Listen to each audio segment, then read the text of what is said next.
Hi and welcome back to We Are Here Too, a podcast about mental health and life abroad. I'm Francesca, an Italian counsellor living in Scotland, and this season we've been exploring relationships, the ones we have with ourselves, with others, and the world around us.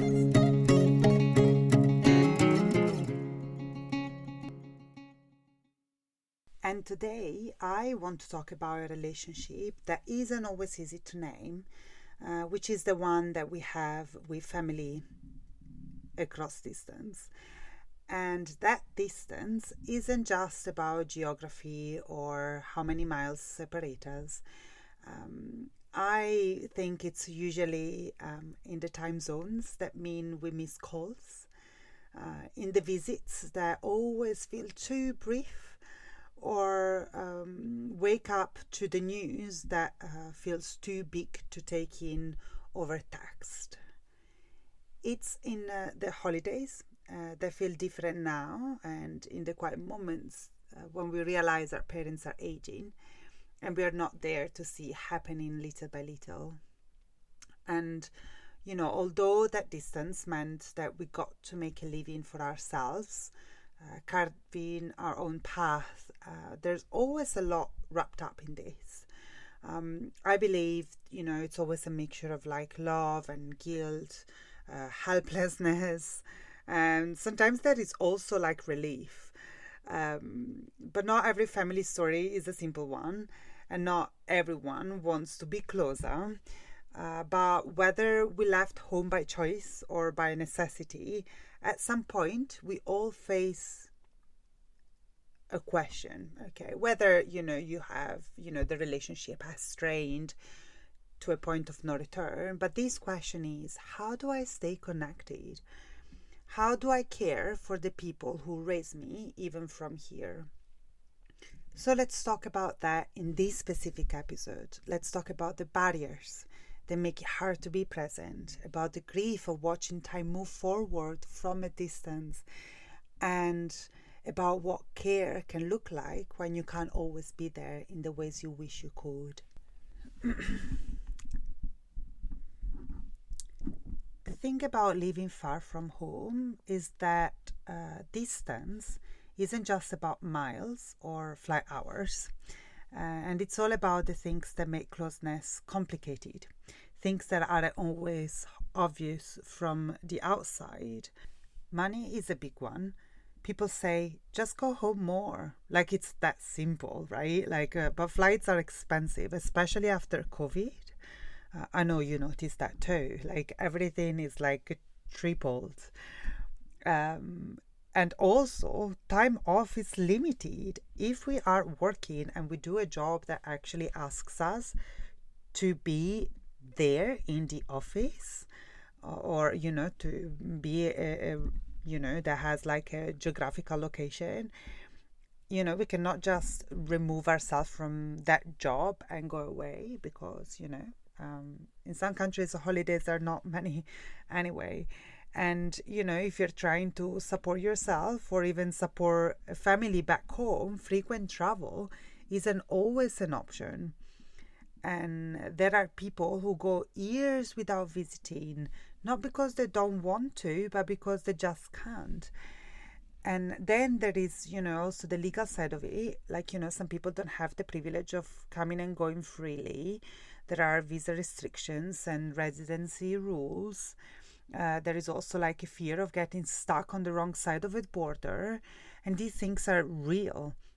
And even when everything's technically in order, there's always that underlying stress, that quiet fear that something could go wrong. There is that side, but also, what if home wasn't safe to begin with? Some of us didn't move away just for adventure or work or relationships. Some of us left because, they needed distance. And that gets complicated when parents get older. What happens when the people who raised you start needing care, but you're still carrying that weight of what they put you through? There's this expectation that we should step in, that family obligation outweighs everything else. But for a lot of people, it's not that simple. So there is also that, that the complication of like, I'm not sure where my feelings are with all of this, but I have to, because that's family, right? That's blood. And then there's the weirdness of going back. You think home will always feel like home, but after enough time away, something shifts. You just go back and suddenly you're a little bit on the outside. Conversations happen around you and you can't quite keep up. Traditions change. Inside jokes don't land the same way. Even the language, something that used to feel effortless, can start to feel unfamiliar. And at the same time, in the country where you've built your life, you still get reminders that you don't fully belong there either. It's this in between space that never fully resolves. For me, COVID changed the way I think about all of this. Before the pandemic, I went home twice a year. It felt like a good balance. But then suddenly, I couldn't go back, like no one could really move. And borders were closed, flights were cancelled, and it wasn't up to me anymore. And that shook something in me. So when travels opened up again, I started going home more. 3, sometimes 4 times a year. And I know I was lucky. I didn't have an ocean between me and home like some people do. I had the flexibility to make it work. But the truth is, it wasn't just about nostalgia there. Like, it was anxiety. Like, it was guilt. And what if something happens and I'm not there? That thought haunted me. The fear that I'd get a call one day and it would be too late. That I'd regret not going home more. And at the same time, fast forward to now, I do understand that it wasn't that simple. It never is, right? Like, and I know that during the pandemic as well, I received, some phone calls that were very painful. But if there is something there, that I would say, it's about priorities. So, which I would consider like a sort of barrier in a way, a barrier to connection. Like, in the same way I couldn't attend a couple of funerals throughout that time, despite me being able to go back 3-4 times and my flexibility and whatever.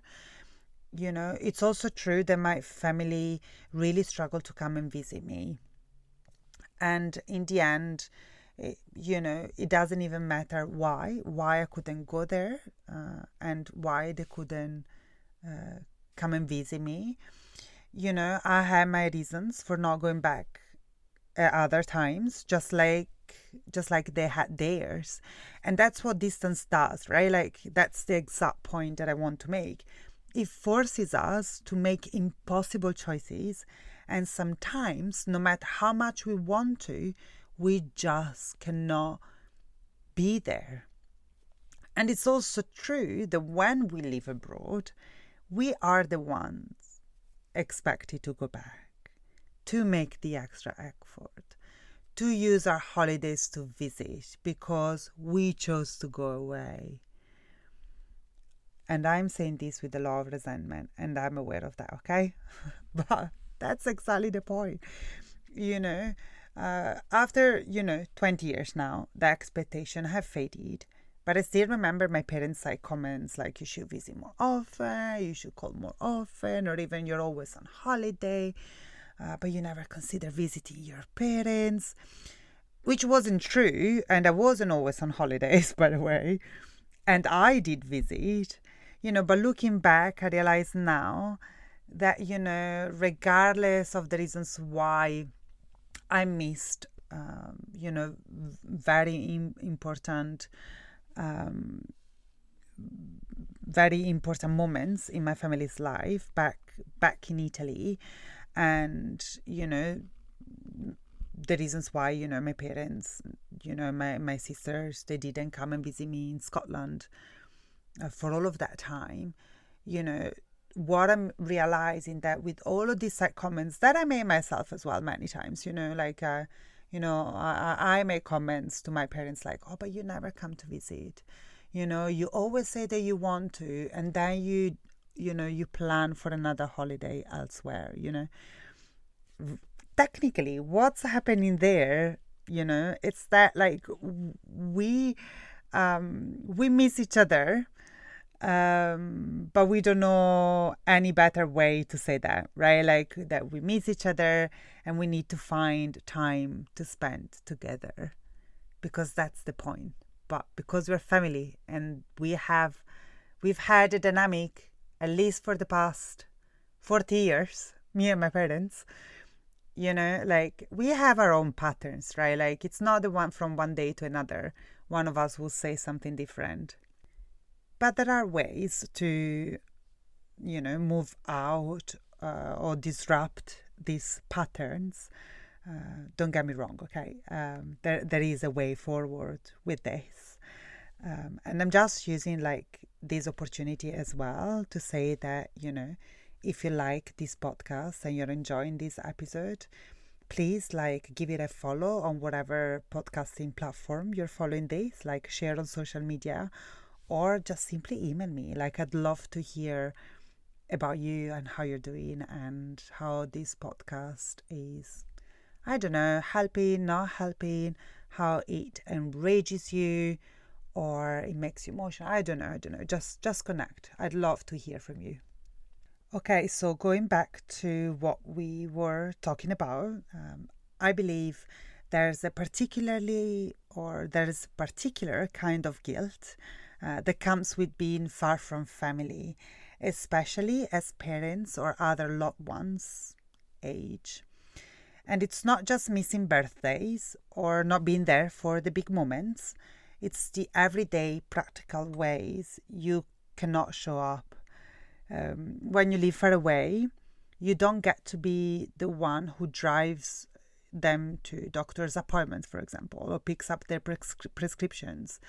You're not there to drop by in the evening just to see how they're doing, to notice if the house maybe is messier than usual, or if the fridge is emptier than it should be. You're not the one who runs into their friends at the supermarket and gets an offhand comment about how they've seemed a bit off lately. Like maybe that's the fear, right? Like you're not there to see if something is changing and it's changing for the worse. Instead, you hear about it over the phone in a conversation that always feels like too short. And then there's like the helplessness of that, like, the frustration, the feeling of being stuck like in a loop where all you can do is ask hard things and hope for an honest answer. And then when you hang up, there's the guilt again, because maybe you didn't ask enough questions or you asked too many and now they're brushing it off because they don't want to worry you. And this is where it gets tricky, right? Like finding that balance. You don't want to tiptoe around important topics. And at the same time, pretending everything is fine when it isn't. You basically don't want every conversation to resolve around illness, decline, or logistics. Because if that's all you talk about, you start to lose something just as important, which is connection itself.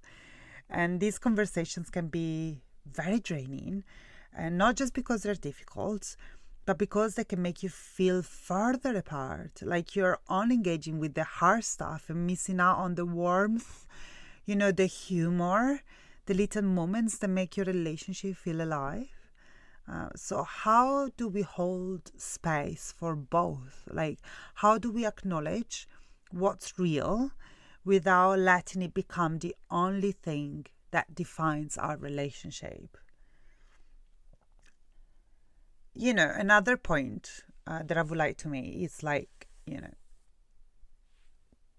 then there's family, right? Like if you have siblings or other relatives who are there, physically present, taking on the role of caregiver, that brings another layer of guilt, regardless of what these people are sharing with you or commenting on your involvement.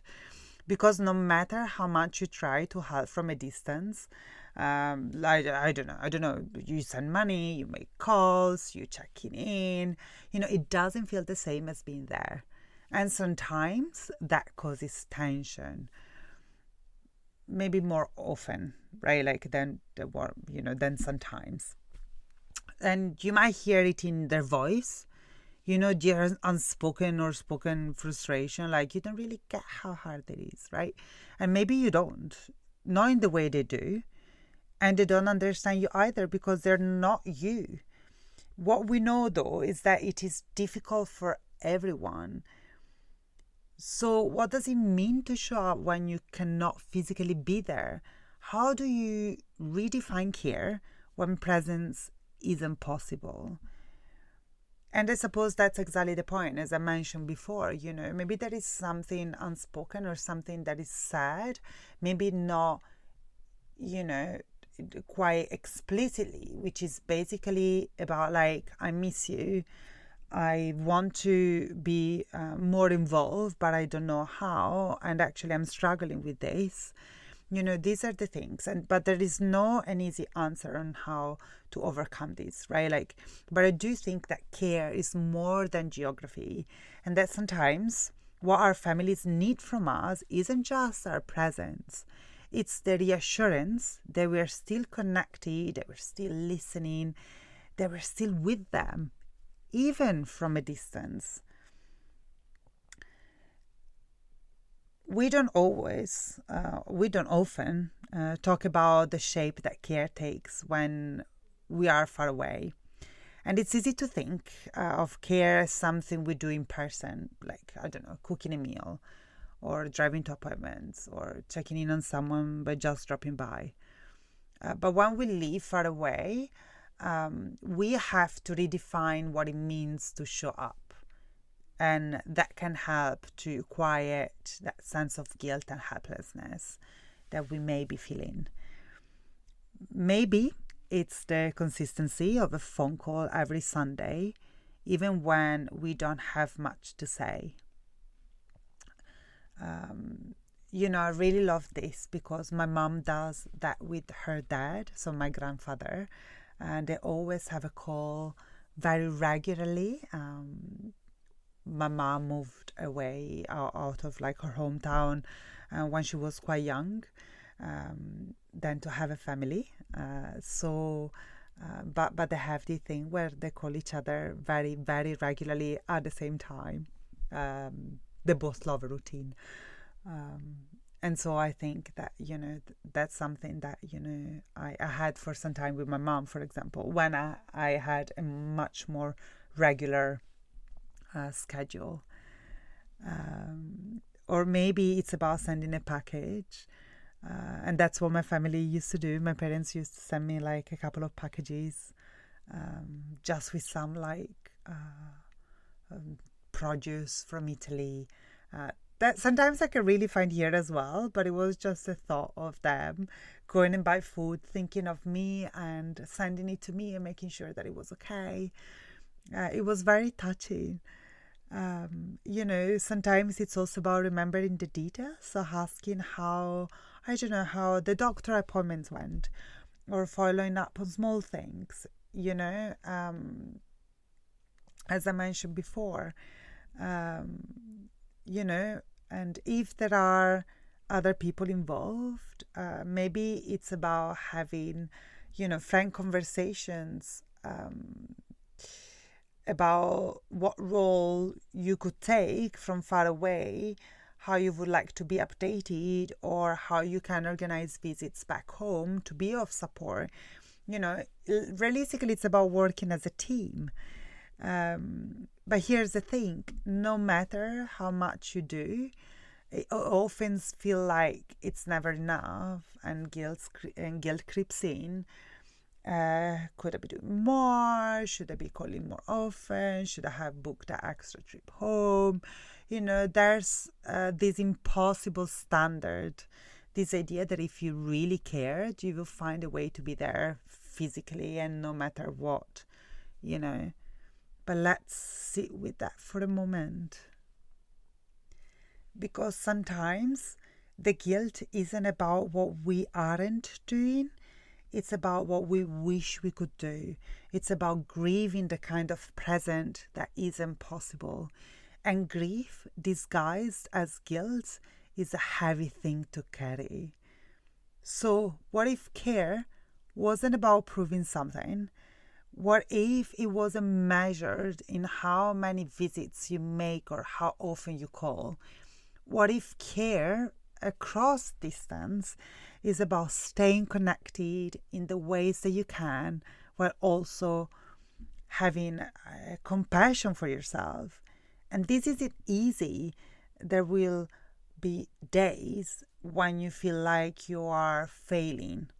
But guilt isn't proof of love. Presence is. And presence can take many forms.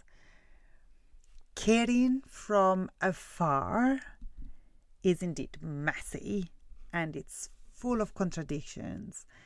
And the truth is, there's no perfect way to do it. But maybe that's not the point. Maybe the point is to keep showing up in whatever way you can, to keep finding ways to stay present even when you're not physically there, to keep reminding yourself that love is in the effort, in the intention, in the moments of real connection that still exists across the distance, And remember, sometimes you have to be explicit, about what it is that you need and how you want to help and, where you're at with things, and maybe, just maybe, that's enough. Thank you for listening, and see you next week. Bye.